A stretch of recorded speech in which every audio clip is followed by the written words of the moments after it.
Hi everyone, I am Leanne Dillard, the Alabama Forage Extension Specialist, and today I'm at the E.V. Smith Research and Extension Center, and I wanted to show you a little bit about one of my favorite forages, and that is Johnsongrass. So many people really don't like Johnsongrass. Row crop people in particular, it's a major weed. It's a perennial that has rhizomes, so it's really hard to control, and even in hay fields it can be very problematic, and we have limited ways of treating it. However, in general, it's a very useful for grazing cattle. It's a sorghum that's a perennial, so it actually is really sweet, and you'll find the cattle will actually seek it out in fields. So I always joke with hay producers, the easiest way to control Johnsongrass in their hay fields is actually to turn the cows out and let them graze, because it is not grazing tolerant.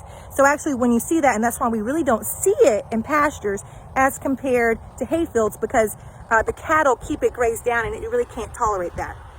Johnsongrass actually is a really important forage, especially in the Black Belt, where they really sometimes struggle with some of our more common warm season perennials. Johnsongrass does really well.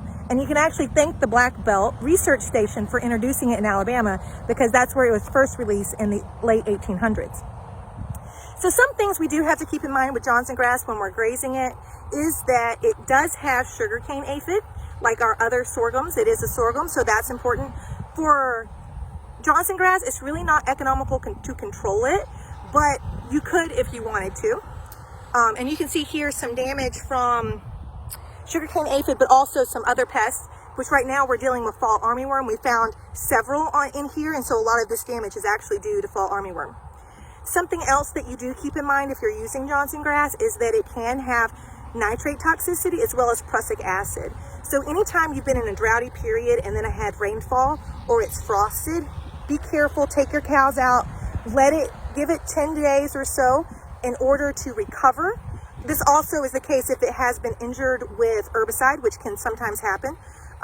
So make sure you give it that 10-day rest. You can actually get tested for both nitrates at the soil testing lab or cyanide, which is prussic acid, at the plant diagnostic lab.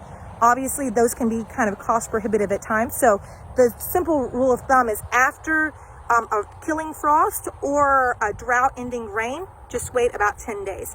Otherwise, it's very nutritive, it's really high yielding, so it's a great forage for cattle.